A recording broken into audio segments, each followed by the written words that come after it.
Welcome to the Painting Insights podcast. We have been working on something in the background. That's right. We've actually started a Patreon channel. For the last couple of months, we've had previous guests revisit the channel to give us additional content, everything from studio tours, sketchbook tours, talking us through the process of paintings and all kinds of additional treats, which you're exclusively going to see as a patron who supports the channel. So by supporting us on Patreon, you help the channel keep going. There's a lot of work put into this, from the video editing to the sourcing of guests. So you really help us find those guests and to put the content out. And we have lots of content planned for the near future. So the links for that will be in the description of this video and in the description on the podcast channels. And otherwise, you can go on to Patreon and type in Painting Insights Podcast and support us that way. Thanks very much. Enjoy the video.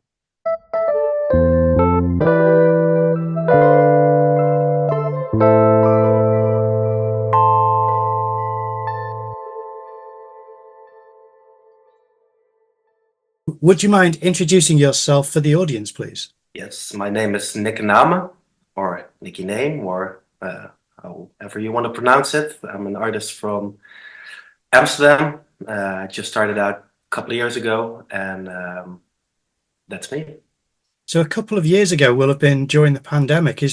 Did something happen during that lockdown period or anything like that which made you become an artist there?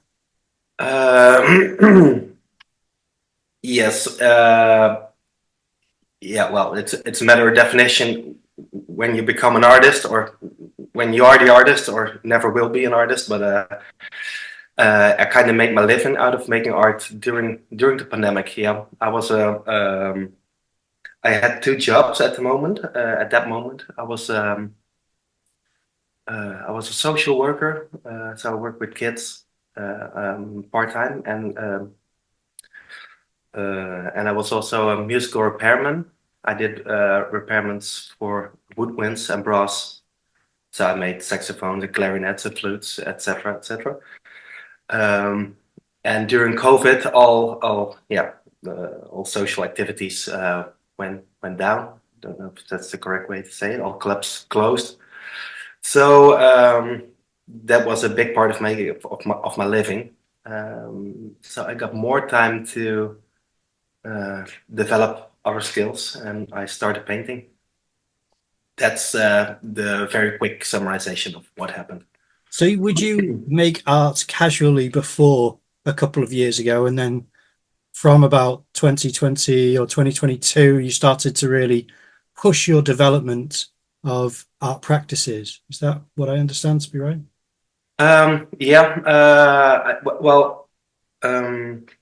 I liked drawing when I was a little kid, so I did art to some extent. I always loved drawing, but I never painted, never bought paint. I wasn't really interested in visual art per se, but I was always very interested in music and everything that comes with music. So also let's say the visual art, supporting the music, etc. And during COVID, I started developing more drawing skills and some more painting skills. I never attended art school, so I don't have any skills at all. I'm just messing around and having fun with it. Yeah, that's what I do. Is music part of your kind of how you get into the right headspace to make art? Because it seems to be intrinsically connected to your creativity. So do you put on certain music to make sure that you're kind of feeling that creative impulse? I'm always listening. Well, almost always listening to music, or at least I'm listening to something. So I like to keep my mind occupied, which means that I'm listening to the news or to some podcasts or interviews, and if possible to music at the same time, or to some conversations, because I like to have the impulses of whatever's going on around me. Sometimes I work when it's very quiet, or when I need some quiet time, but that's rare. I like constant activity. And And am I right in thinking when I looked back at your Instagram at the very, very bottom at around 2017, were you in a band yourself? Did you have a band happening then? Yes, I was always in band since high school. I played guitar, did a lot of gigs. That was well my main hobby, and also made some money from it. I love playing live. In 2020, 2014, I made my first record. That was one of the milestones that I wanted to accomplish.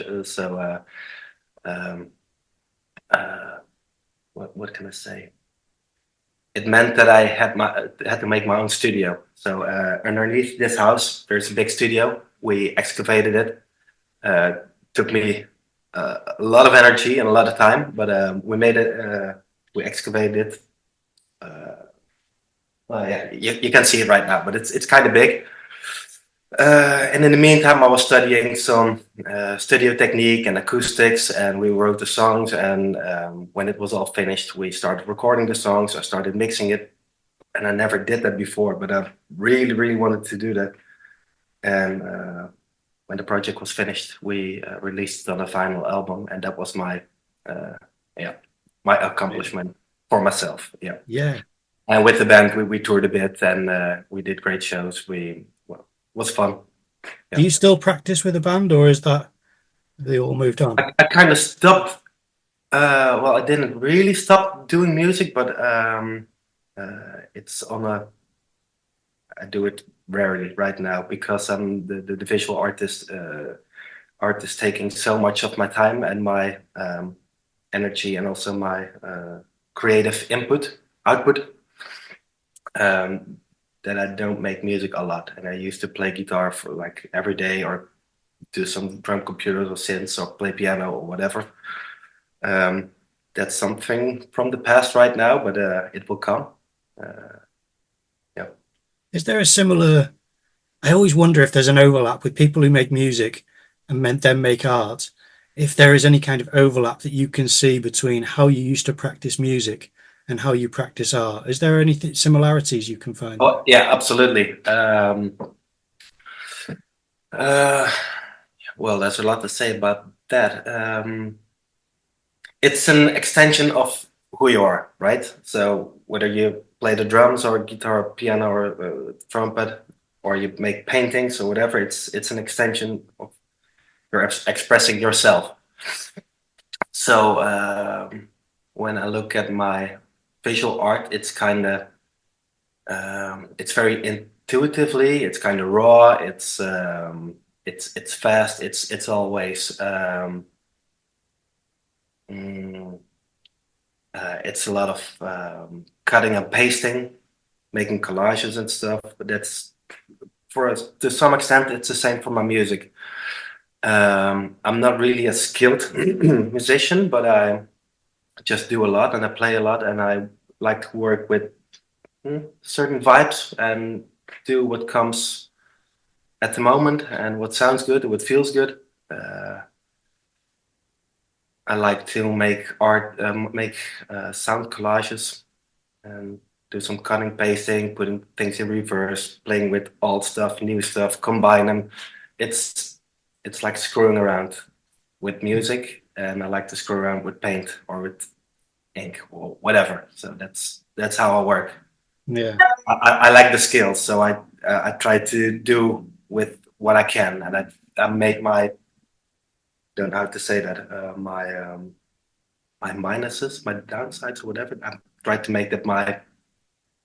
Sorry, I can't think of the word right now. so the less successful work, is that what you mean? The ones which don't, you don't necessarily, because I mean, surely during the phases of experimentation with either music or art making, surely that will still add a lot to your experience and your knowledge in either music or art making when things aren't necessarily resolved or successful on a canvas.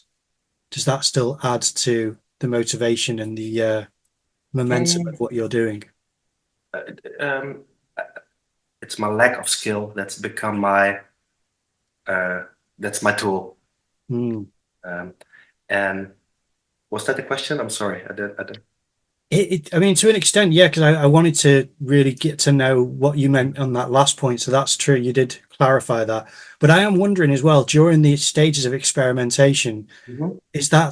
is part of the work going too far and then pulling it back? Is it a lot of push and pull with the production of your work? Because it looks as though there's not a clear finishing Mhm. point. You always push and push to see what you can discover. Yeah, I think that's the same with music. Well, some music projects, right? The one project is different than the other. Same for, let's say, a painting. But I think in most of the times, in most of the times, I just, I always just start. Also with a painting, I rarely start with a fixed idea. So I start with something, can be just ink or splatters or a face, and I keep going until something happens, and I kind of, yeah, it sounds like a buzzword, but I'm trusting the process, or trusting that it will be good. Yeah. And a lot of times something comes out, sometimes nothing comes out. That's also happening, but I just keep going, keep going, keep going, keep going, and I think most of the times it works out the way I want to. Mm. I'm And in it's control. So, you are in control, you feel, yeah? yeah. That's interesting. Is Sometimes it it feels like I'm in control. It doesn't always feel like you're in control. Sometimes other factors are in control, but when I am, yeah, it feels good. and is it am I right in thinking it's acrylic as well that you use to paint with? Yeah, mostly. Yeah. I use all kinds of acrylics, but I use comes, whatever's lying around. So, well, you can see my table right now. Mm. It's hard to see, but I use ink, pencils, pens, crayon, oil stick, a lot of paint. I paint on wood, I paint on paper, I paint on the both of them, I paint on newspapers, dictionary papers, cardboard. What else? Well, yeah, what else? Coffee. Oh, lovely. Yeah. If it's there, it's there, and I try to use it, and I'm screwing around. Yeah. I like to see what happens. Yeah, trying new stuff. Mm. And because am I right in thinking it's not necessarily watercolor, gouache, or oil paint? It's acrylic and ink and pencils and oil sticks more than it Yeah, is. sometimes some oil paint, and sometimes it's acrylic, and I dilute it with water a lot. And but I'm not. I don't use one thing all the time. I can't do that. It's It's always mixed media. yeah, most of the time it is. Yeah. Yeah. So would you, I mean, because we have a lot of listeners as well as viewers, so for the listeners, is it fair to describe your style of art as expressionism? Yeah, I guess so. I don't really know. Uh, People say it's expressionism, neo expressionism. Last week I heard somebody, what was it, describing it as psychological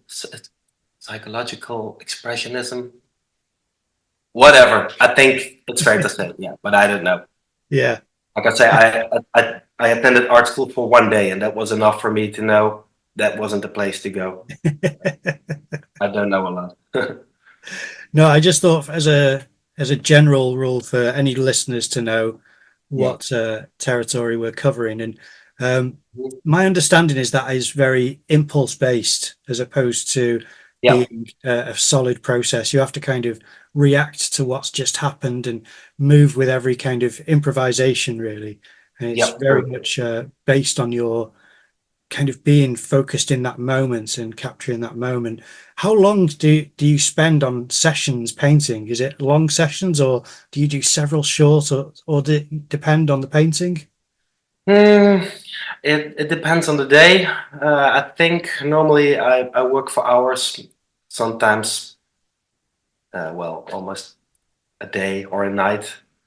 Um, sometimes I just work for now. It's whatever I feel like. It's one of the biggest benefits from being making a living with your art is that you're your own boss and nobody's telling me when to do what and for how long, etc. So every day when I wake up, I decide what I do, if I want to work or not. No, I wake up and first I decide, do I want to wake up?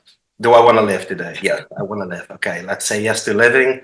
Yeah, let's say yes to working, and I start working. I make some coffee and sometimes some breakfast, and I work for a couple of hours. And when I feel the inspiration is lacking, or it's not really the inspiration, but it's not the mood or the vibe, I start doing other things. So do some framing or some varnishing, or just start reading some books, listening to stuff, sit outside, talk to people. Yeah, it's interesting. So do you have any kind of idea going into the work? Do you kind of ever, when you're reading a book, do you think that's kind of conjured an idea and I'll put it down on the surface, or is it always just part of you'll discover it in the moment, or how does that work? it can be both. I think lots of the times it's I just start and it becomes something in the moment, and it depends on the information that's coming to me. So let's say I'm drawing a face, I'm listening to a certain type of music, and it's possible there will be a sweet spot of things interlining. Is that the correct word? Interlocking, we'd say, I think. Interlocking, yeah. I think so. So it feels like the music is coming and the words are coming to me and the painting is coming to me and it's all interweaved. Yeah. Once again, sorry if my English is not. It really is. It's really good. Yeah. Okay, I'm trying to find the right words, but at some points it's all coming together. Yeah. But it's also possible. I saw something on Instagram, or I talked with somebody, or I saw some great colors, or I got a great idea, or and it turns and it becomes an idea. I'm not sure where the ideas exactly are coming from, but it's somewhere here in the brain. It's one mess and it becomes something. Well, this makes me wonder, have you ever had a point where there isn't anything and you try to make art from not having anything feed into that? Because there is a concept of a kind of non-art process that you can try to push through. Has that ever occurred for you yet? Not really. I think that frightens me, that idea that it might occur someday, but I don't think so, because I don't think that way. Okay.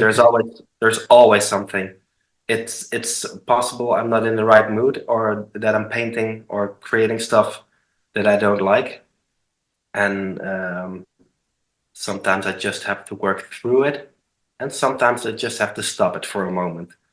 But the lack of ideas or lack of wanting to create, that's impossible. And I saw that you have an appreciation for Ralph Steadman, which I also have as well. I'm a big fan of Ralph Steadman's work, and that makes sense. Is that part of a kind of creative inspiration as an illustrator for you? Yeah, him too. With me, it works like I always get obsessed with stuff for a short amount of time. I had that with music. I still have that with music. I have that with visual artists too. So the moment that I saw Ralph Steadman's work for the first time, I get obsessed. So I want to buy all the books, which I do, and I even want to go to the place where he lives to feel the vibe. I don't know. I'm just looking for something that I don't know. I'm listening to interviews, listening to podcasts, watch the movie, whatever, and I'm just absorbing stuff. I get obsessed by the work, right? So I'm not interested in in the person. I don't care what they eat, what they wear, or whatever. Couldn't care less. But yeah, and I like to have the books around me. So when inspiration hits or when I want to see it, it's available. I had that with Ralph Steadman. This week it was Vincent van Gogh. Mm. He's Dutch, so pronounce Yeah. it the Dutch way. There are a lot of Dutch painters that I'm really into, and it's all for a week or 2 weeks, and then I get kind of obsessed.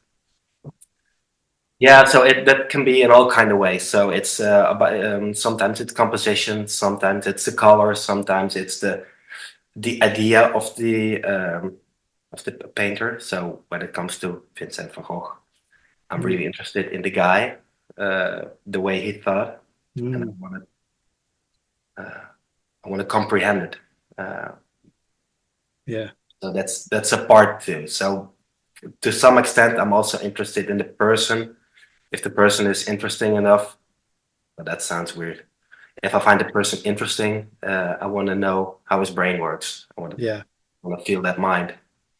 Yeah. I noticed with a couple of your pieces how you have this lovely kind of twist of the head. The top half will be facing one way and the bottom another way. It can't escape you that will remind people of Picasso. Have you had a Picasso phase? No. You've not had a Picasso phase of liking his work, or no, not really. No, I get what you're saying, but I can tell you how that worked with the face. You mean this? I got one here. This type of. That's what I'm thinking. Yeah. Yeah, that was kind of wasn't really funny. There is a guy in New York. He made a book. It was a graphic novel, and he asked me. That was in the beginning when I just started out as an artist on Instagram. He asked me to do some images for his book, and I had to draw a woman's face, but it had to look surprised, but also a bit disturbed. So I was messing around with a certain type of face. What to say? Well, did the project, gave him some drawings, but I had an outtake of one of the faces, which was one of similar to this one. And I posted that one on Instagram, and it went viral. And I didn't know what it was, so I kind of discovered it accidentally, and it took off from there. So at the beginning, I saw people started following me like crazy. I thought, what is this? Is this a joke? Somebody has bought me followers or something? Or you get all these ads from idiots telling you to boost your profile. Yeah, don't care. So I thought maybe this is just a company or some bots buying me followers, and after a week they say, "Do you like this? Do you want for $5 each week we buy you?" But I thought maybe some of my friends bought me followers, but no, it was just people liking that image of a lot of yellow and a lot of the big blue eye. I think that resonated with people, and also on a medium like Instagram, like it's digital and it's very quick and it pops out. So people kept following me for over a year, 20,000, 30, 40, up to 60, and right now it's kind of evened out. But it was weird to witness. I was really amazed. I was really amazed by people liking what I do in the first place. Well, it was well executed, though, as well as it being an interesting face that had this twist to it, which again is interesting that you're trying to seek out the psychology of the woman to be expressed in the image, which is true. And yeah, that's good that you say that. So I think it's kind of my own style, trying to express.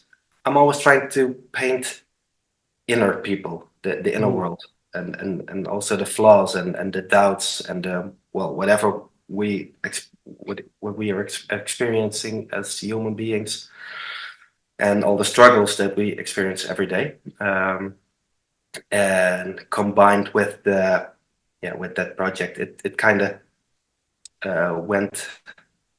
I'm sorry, I'm looking for the words. It took off on the same road. So my idea and people liking a certain style, and I was kind of developing on that style. I thought, okay, this might work. So it's also kind of pragmatic in a way, maybe. Yeah. Can I say that? Yeah. But I think more subconsciously. So it's my way of drawing, and what I noticed, and what I really like is that that way of painting wasn't really there. Well, you say there's a certain guy named Picasso who did it first. I don't know. I don't know the guy. I could be very loose connection there. I just thought it may have been influenced by a cubist approach because he twists faces and things. Yeah, I get what you're saying. What I find cool is that when I'm looking on social media, I see people recreating my stuff, and which gives me the feeling there's kind of a new style, or I'm covering new ground. Is that okay? Is that all right? Yeah. It feels new to me, and it's becoming bigger than just me. The artist spreading, and I in a good way. It will be hopefully here after me when I'm gone. So what are your thoughts on intellectual property? Does that concern you at all if people are mimicking your style? Is that at all an issue, or are you quite liberal with how people take from that? Yeah, I really like when people take inspiration from my paintings, because of the reason I just told you. I really like to contribute something to the artwork. That sounds pompous, maybe. I don't mean it that way. I think no, I understand. I like the meaning of the art, and that's and it becomes like property for everybody. So no, I don't care people mimicking my style. Well, I think there's a difference when people are copying it literally and asking money, or presenting it as their own artwork. I think that's not the correct way, but once again, if they find inspiration, go nuts, and if they do a better job, go nuts. And that's a good place to draw a line, I think, is, to be inspired is one thing, whereas to plagiarize and sell it as your own creation is something quite different. So that's a good distinction to draw. Yeah, once in a while, when I see somebody really tries to copy my stuff and tries to sell it online, I ask, you can just mention my name. Yeah. But there's not a lot I can do about it, The only thing I can do is get better and try new stuff. And by the time people are buying the copies, for example, I don't know if that will ever happen, but I will discover something new. It's ongoing. So when you say buying the copies, do you mean people purchasing the people who've copied your work? Yeah, if that ever happens, like in the future, it's highly hypothetical. Yeah, hypothetical, yeah. But no, I'm not worried about it. I'm totally cool. Because I've seen that you've been really liberal with people using your work to do tattoos, and I've seen that someone's done a tattoo of your work, which is beautiful as well. It's awesome. Yeah. Yeah, it started with a girl from Mexico, a young girl, and at the moment, multiple people. I witnessed somebody standing right beside me, getting a tattoo with kind of a terrible face, and it was kind of big on his back. Oh man, it's gonna be here forever. You sure? You were sure. That's that was quite a moment. Yeah, it's awesome to witness that. Yeah. Wow. Well, I mean, how do you feel about And you're right. I'm sorry for interrupting. I think I'm kind of liberal with that. I don't ask money. It's all cool. Yeah. I've seen you say that in the messages. That's why I thought that's a really nice kind of sentiment that you put out there, is that, you know, to use your work but as a tattoo is different than, you know, recreating a painting and selling it as a painting as their Yeah, own work. I see it as something different. Yeah. Yeah. So it's really nice to see that kind of translation of your work into ink on someone. It's really It's nice. great. That's really great. Yeah.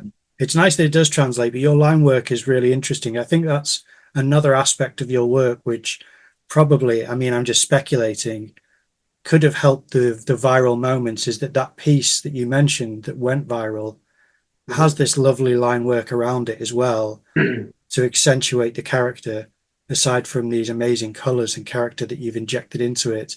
The kind of the way that you use the black around it seems to be just I don't know, a powerful and impactful line that kind of helps along the piece as well. Yeah, yeah, true. I liked the line work in the original drawing, and it was a very fast drawing. It was made with watercolor and some ink lines. I don't know what I used. Maybe some old school. How do you call that?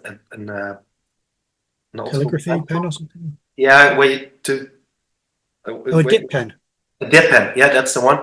I think I used that.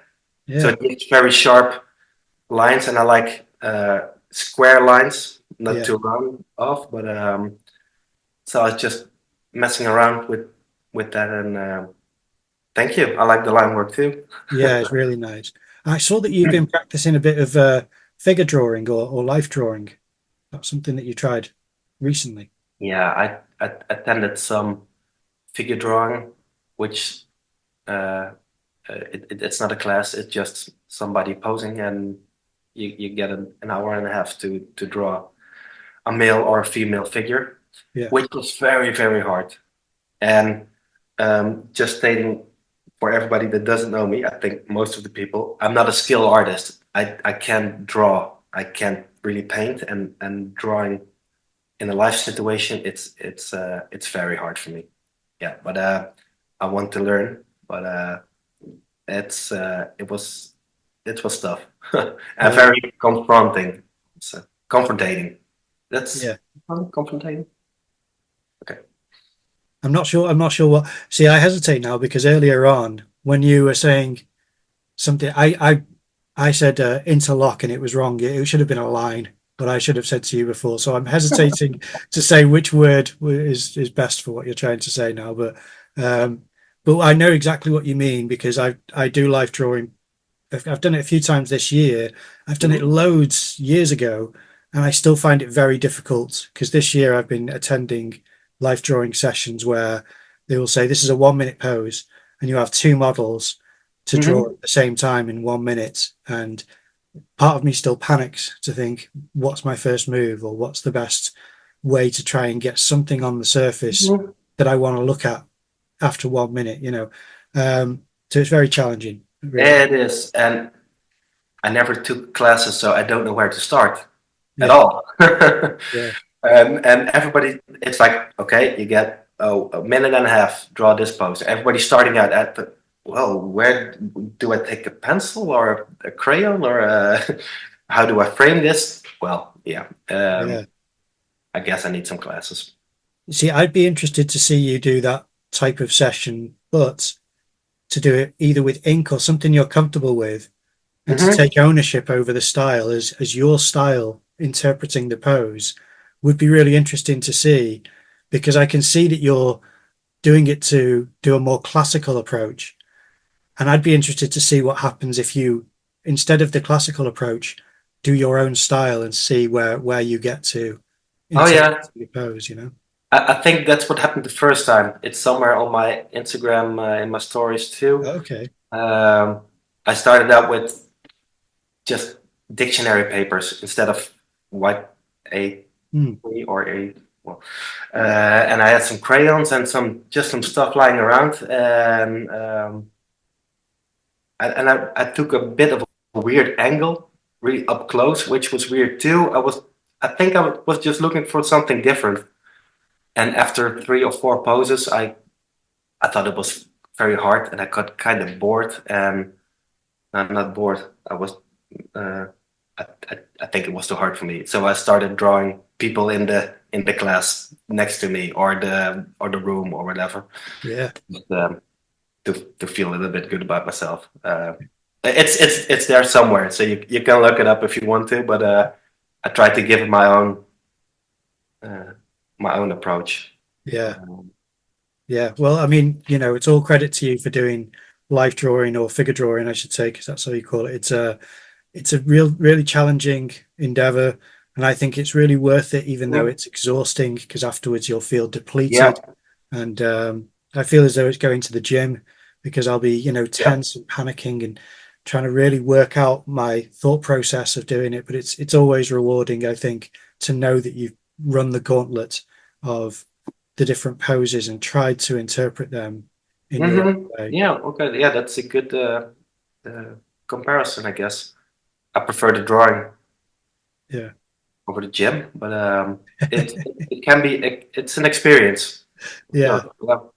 It's just a couple of times I've done online sessions this year, I've said afterwards, I feel as though I've been to the gym, because my whole body was tense for a lot. I mean, I film myself drawing, so I'm always trying to achieve, because I share the videos on my other channel, and I always try to achieve something which is worth sharing with an audience.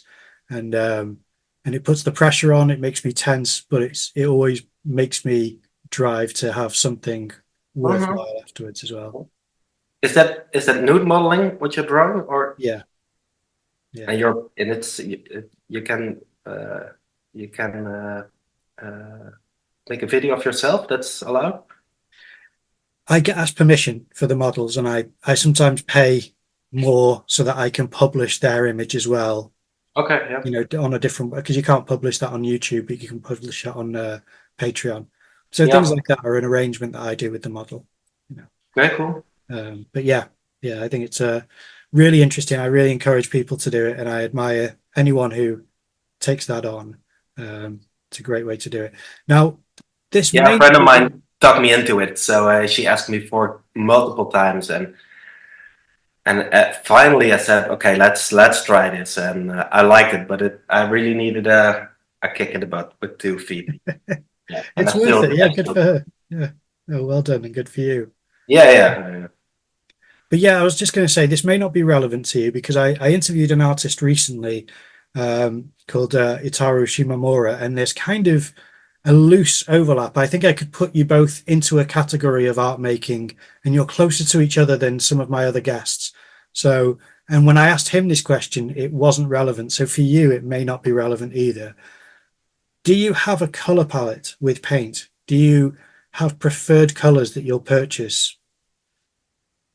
Yeah, I guess so, but it differs per week or per couple of weeks. So this week I'm using a lot of pink, like pastel, really light pink and red. I like the combination of white, pink, and red, and maybe some orange, because I really love orange too. I don't know why. It's I think, for example, this week I had some hard days going through some stuff which softened me within, and then I gravitate towards more subtle colors. But the week before, when I was watching all the Van Gogh pictures, I was doing stuff with complementary contrast, like blue and yellow and orange and green, and so it differs from time to time. And I think what I do a lot is I mix with white.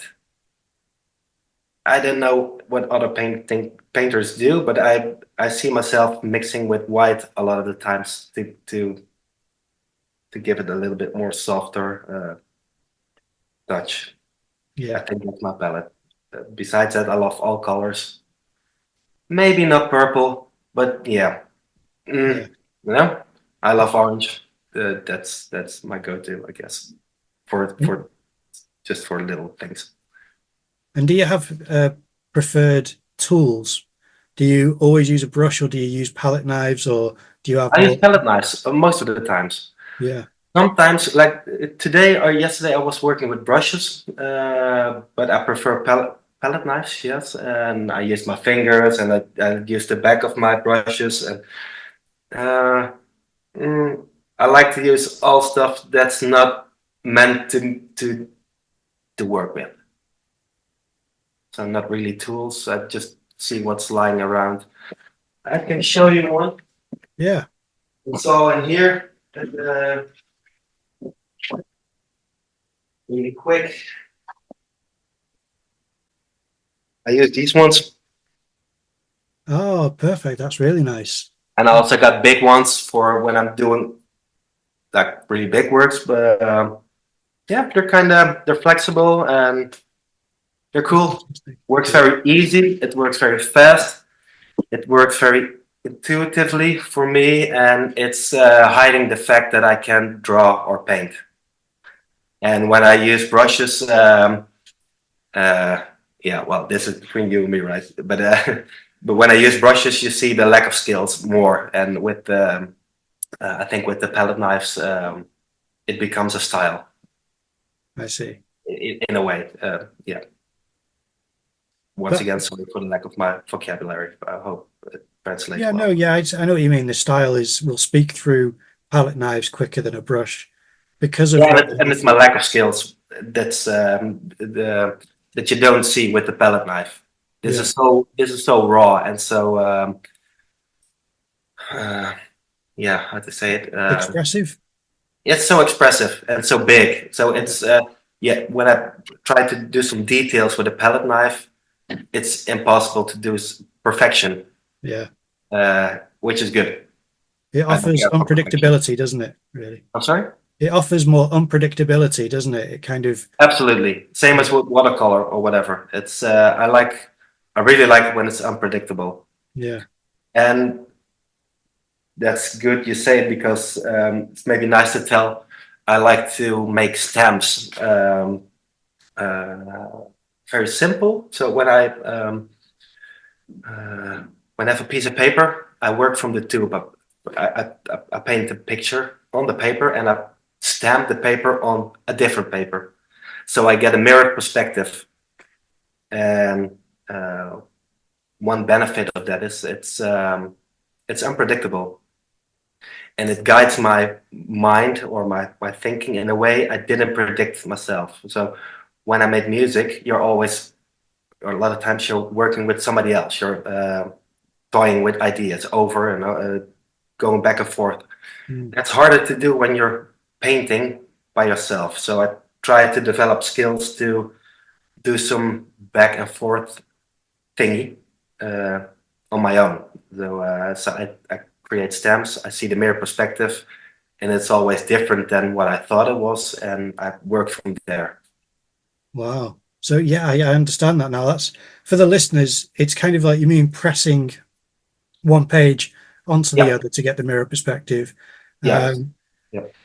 That's really, yeah, because I suppose you have to create this session partner which you would have in a studio, that kind of relationship with your own work, which is more Yeah. solitary.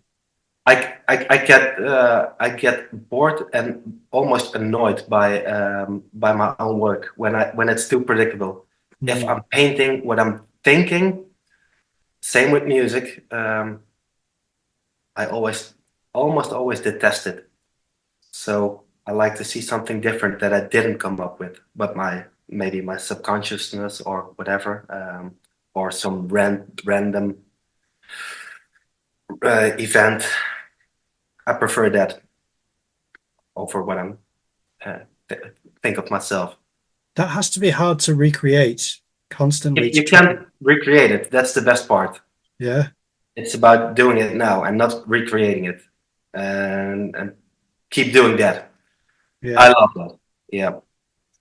Well, it makes me wonder if you have any more unorthodox tools. Do you have any other tools aside from your palette knives in order to create randomness? Because I feel as though someone like yourself would surely venture into all types of obscure.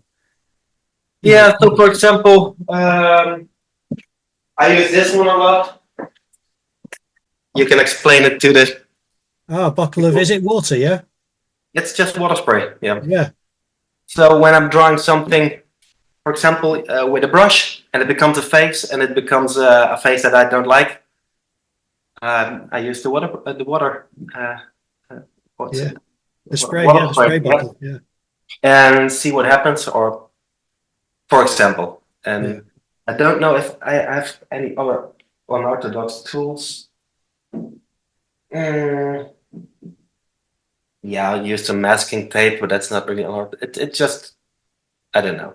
I've seen you do that on a video actually, where you mask off something to create a nice kind of background for one of your characters. Yeah. Sometimes I use masking tape. That's an example of when I try to do something nice and tidy, but most of the times I just use some extra papers to work on, or with spray paint to create a vibe, or some layers. I always like to make layers a lot. But I don't have any special tools that I can reveal right now. Yeah, well, no, that is interesting though, and it makes me curious at how your environment looks so clean when you work with kind of messy, drippy techniques. Because I'd expect someone like you to have paint all over your clothes and your face constantly, because you're in that moment of a frenzied painting session. Yes, well, it depends on the. First of all, that's a wrong assumption, because I'm going to show you my pants. So it's all from the waist down. One of my friends asked me yesterday, "Do you have any pants without paint?" And I don't have any pants without paint. I have 5 of these black jeans. They're all look the same. It's all my working clothes. So yes, there's paint everywhere, and it's depending on the room where I work, or the studio. So when I have a big studio and I can mess around a lot, I work bigger and more messy.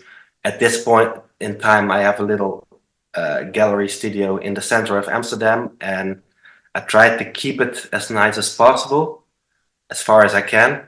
But how to say that? Yeah, it's depending on the studio where I'm working in. Yeah, I like to work messy a lot. Yeah. No, that's good. It's and at some point I have to clean it, and I have to clean my head too. So I'm reorganizing stuff to screw around again. So I have to go back to the start, and I'm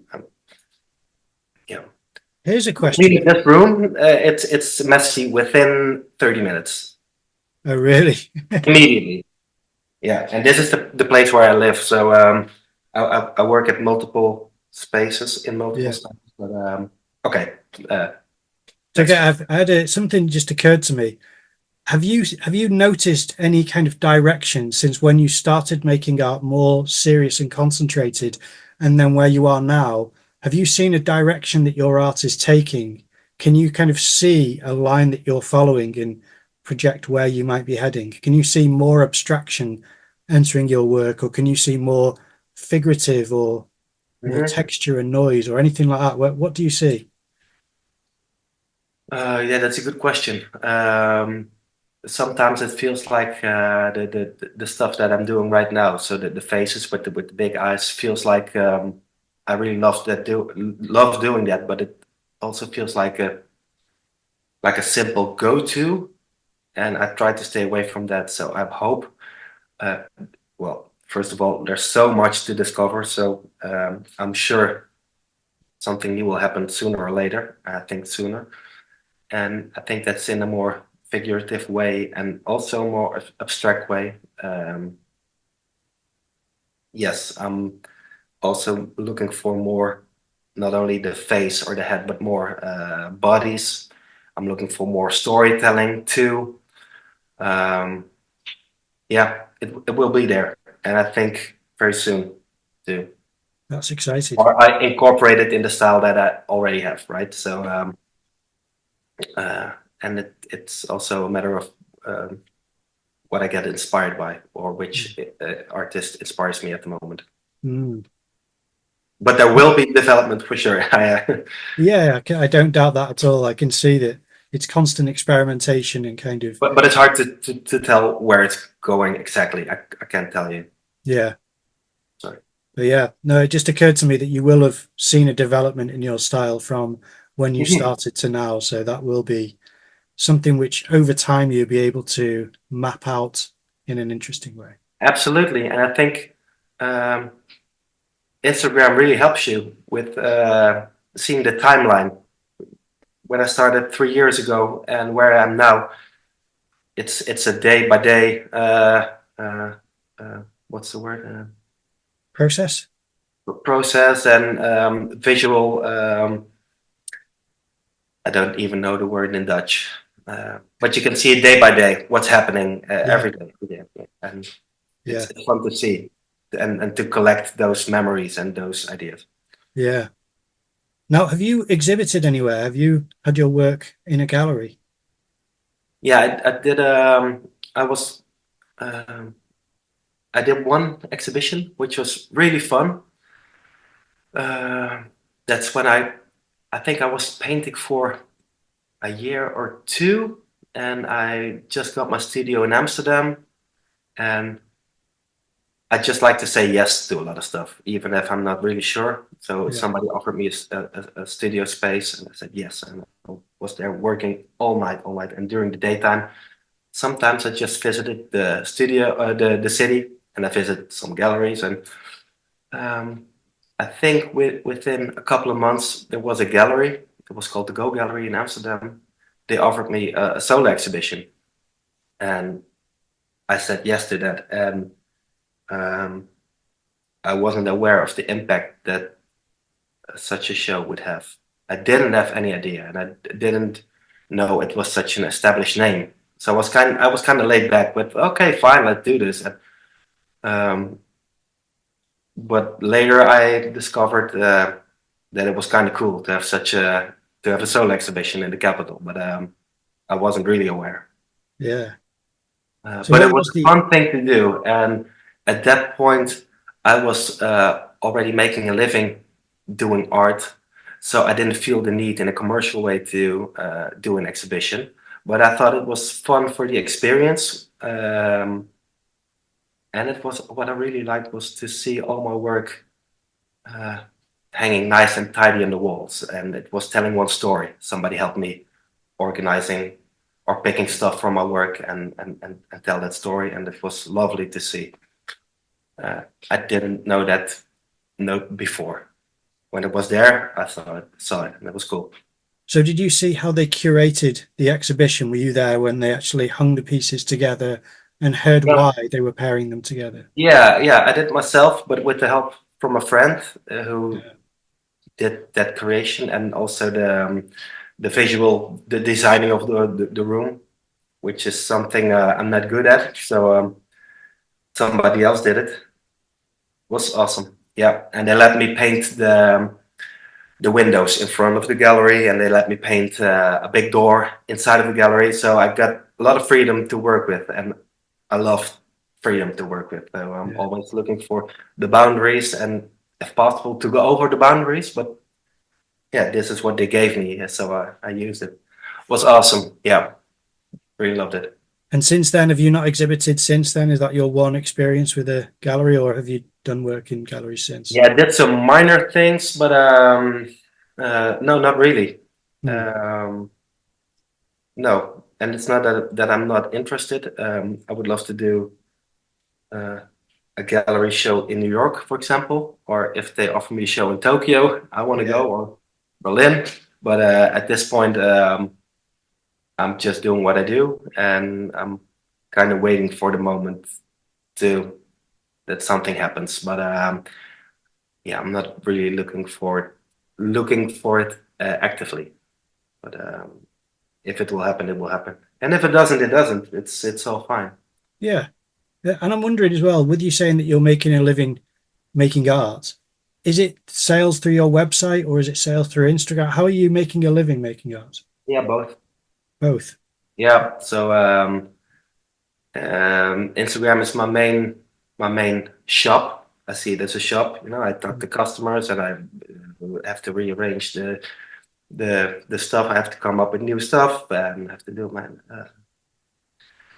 whatever. And yeah, people buy via Instagram, but most of the times they go to my Instagram to the website and they buy it in my web shop. But the great thing about Instagram is you always have instant contact with your customers, and that's the part I love. Yeah. So people are telling me what they like. We chat a bit. I send the stuff. It's very, very easy. When they receive the painting, I always do some extra goodies and stuff. People love that.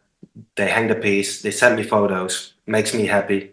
It's nice to make people happy. So I try to keep it as positive as it can be. And I've seen that That's amazing about Instagram, by the way. It's really amazing. You make, is it stickers that you make with the arts? Because I saw there was something that I think you posted 4 framed pieces and you have these circles. No, I'm going to show you. I do a lot of drawing in bars and pubs. I always bring my art tools, always. So, and if I don't have papers, I draw on the coasters. Oh, that's great. So these are just simple beer coasters. Oh, I love it. In all kinds of colors. Yeah, I'm not going to show them, but every wow, kind of stuff.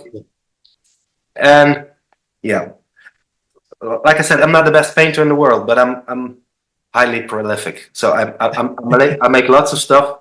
So I have lots of goodies to give away. And when I'm in the pub, I like to give away stuff, or people buy me a beer for drawings, or just really buy drawings with money. But everybody's happy, which makes me happy. That's it.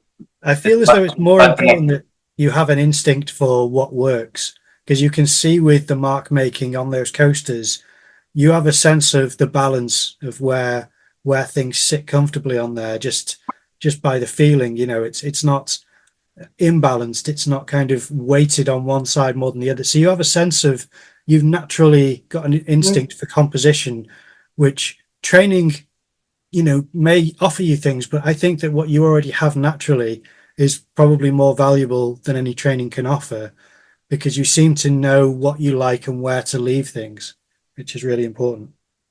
Thank you very much for saying that. Yeah, maybe I didn't know, and maybe I developed it a little bit along the way. But yeah, thank you. No, I noticed that. I think it's really good. Well, lovely. I mean, the only other thing I was really going to ask is if you do have any shows or online places to promote. We like to make sure that if people are in the Netherlands and can visit anywhere to see your work, but do you not have work exhibited publicly at the moment, or will there be anything around the time, maybe in December, that you know of where you might be exhibiting work? No, I still have my gallery in Amsterdam. That's open on Sundays, so people can come and buy when they're in Amsterdam. I don't have any exhibits planned. Yeah, I'm still waiting for the. What's your gallery in Amsterdam? Sorry.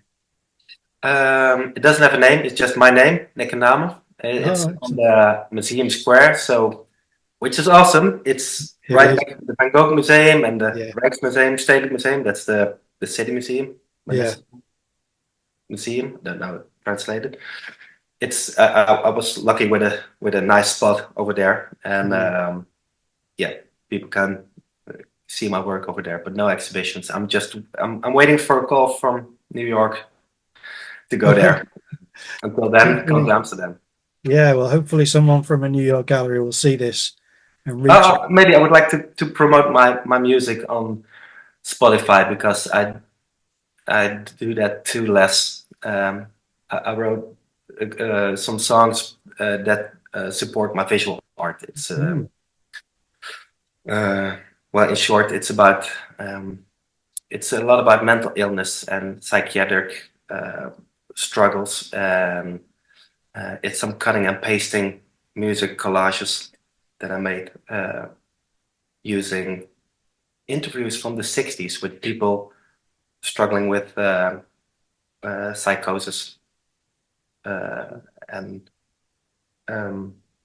I really love those songs. I sometimes I use them in my reels on Instagram, but I think they really speak for what I make in my visual art, and they work together. So if people want to give it a listen, it's just my name, Nikke Naeme, on Spotify, and use headphones if you want the full experience. Well, I'll leave the links for all of that in the description of the video, along with your Instagram, because your Instagram account has amazing, beautiful work and the whole timeline of what you've done so far, and also your website. There'll be links for that in the description of the video. Is there anything else that I may have left out aside from your gallery, your website, your Instagram, your Spotify? No, I think you covered it pretty good. Excellent. My stuff is on Instagram. I'm also on TikTok, but I use it rarely, so it doesn't really work for me. No, Fair enough. no. People with galleries from New York can call me. From New York can call me. Josh Homme can call me. If oh my God, Rickis Lopez from the Mars Vault is listening right now, he can call me. But for the rest, no, I don't have any expectations or promotions right now. No, just see where the wind takes you, but that is the best way to be, and I really look forward to seeing what will happen in the next, in the coming years with your work, because it's exciting work, and I think you're a fantastic artist. Very much appreciate you being on the podcast. It's been a pleasure talking to you. Thank you very much. Thank you very much. It's quite an honor. So thank you. Awesome. It was a good chat.